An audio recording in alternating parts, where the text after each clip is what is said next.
People always say, shift your inner state first and reality will follow.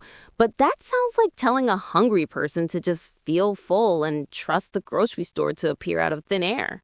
The grocery store won't appear, but your clarity will. Reality doesn't rearrange itself because we make a wish. It rearranges itself because our state stops contradicting what we want. Most of us try to change the outside while our inside is throwing a very convincing protest. So you're saying reality is basically responding to my internal mood swings? Not the mood swings, the core frequency behind them. Reality listens to your baseline, not your occasional pep talk. If the baseline says life is stressful, then reality nods politely and offers more stress. If the baseline says I trust my path, reality says, excellent, here's something aligned with that. It's a cooperative system, not a random one. That makes reality sound like a very patient customer service agent. In some ways, yes. It responds directly to the tone of the request. Complain loudly, you get more to complain about. Shift your tone, suddenly the whole system reorganizes. Not because reality is rewarding you, but because you finally stop transmitting static. So shifting first means adjusting my frequency before I expect anything outside to change? Exactly. Think of your state like the lighting in a room. Change the bulb, and everything in the room looks different, even though nothing actually moved. The objects didn't change, the perspective did. Shift the light, shift the experience, shift the state, shift the reality.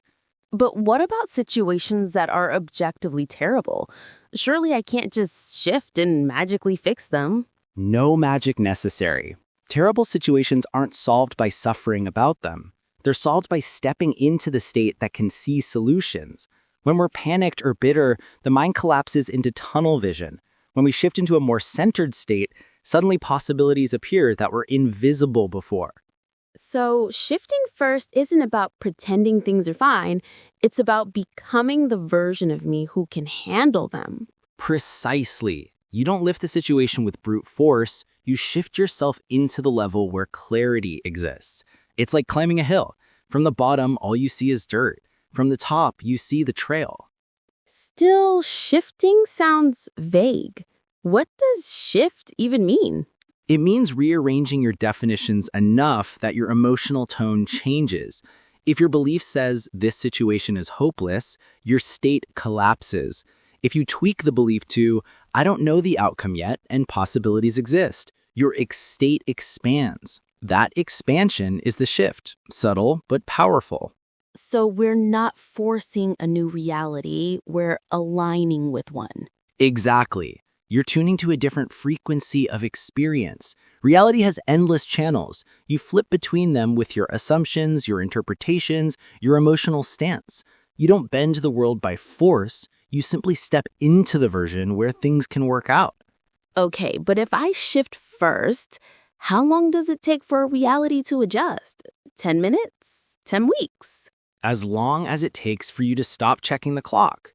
When we demand immediate results, we shift into impatience, which is the opposite of the frequency we're aiming for. Shifting first means trusting the process. Reality always follows, but impatience blocks the door. So the secret is to shift, stay shifted, and let reality catch up? Yes, you become the stable frequency. Reality reorganizes around that stability. When we wobble, reality wobbles with us. When we hold steady, reality knows how to respond. So the real work is internal consistency, not external control. Exactly. External control is exhausting. Internal consistency is alignment.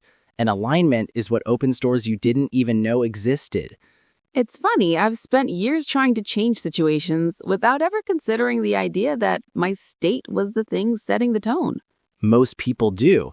We were taught that life acts first and we react. In truth, we broadcast first and life reflects. The sequence has never changed. Ah, that connects the dots. Thank you.